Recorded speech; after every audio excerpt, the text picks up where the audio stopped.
ici. Donc je vais comparer l'indice B ici avec l'indice C, cette fois-ci. Et je vais demander donc à Review de me créer automatiquement des nuages de révision sur les éléments modifiés entre une version du document et la deuxième version. Donc ici, j'ai la différence entre la version B et la version C des documents. Ce qui va me permettre donc d'indiquer les différents commentaires.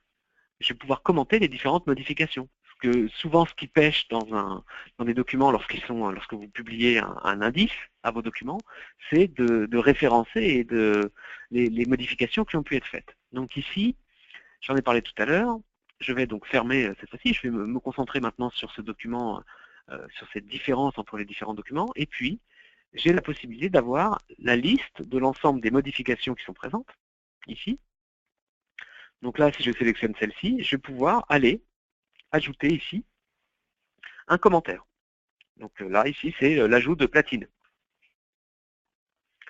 Ouais, donc ici, c'est l'ajout de platine. Ici également, c'est l'ajout de platine. Donc je peux même ici reprendre celui-ci et copier ce commentaire pour sélectionner celui-ci et aller dire, là également, c'est un ajout de platine. Ici, c'est également un ajout de platine.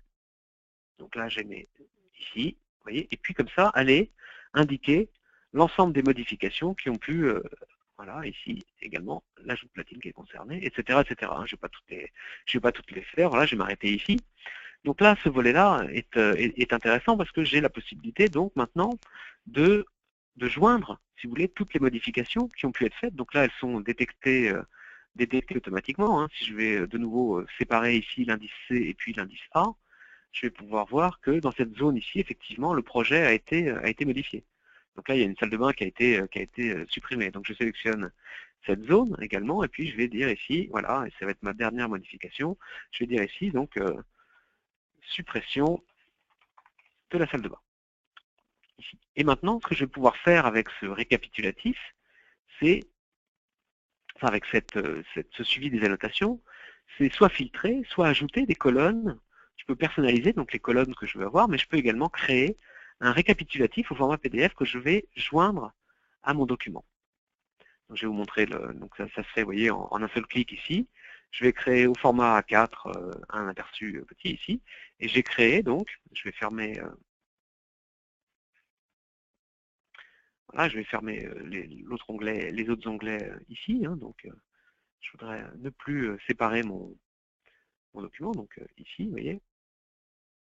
Donc là, ce que j'ai fait finalement, c'est ajouter à mon document de plan des pages. Et ces pages, vous voyez, c'est tous les indices, tous les commentaires que j'ai pu faire. Et ce qui est intéressant, c'est lorsque je clique sur cette partie-là, j'arrive sur la partie du plan concerné.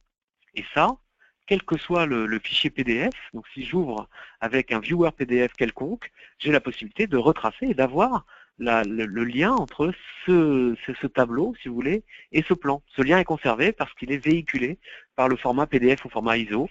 Et donc ces informations-là sont également véhiculées. Vous avez la possibilité comme ça de faire des hyperliens directement dans votre document.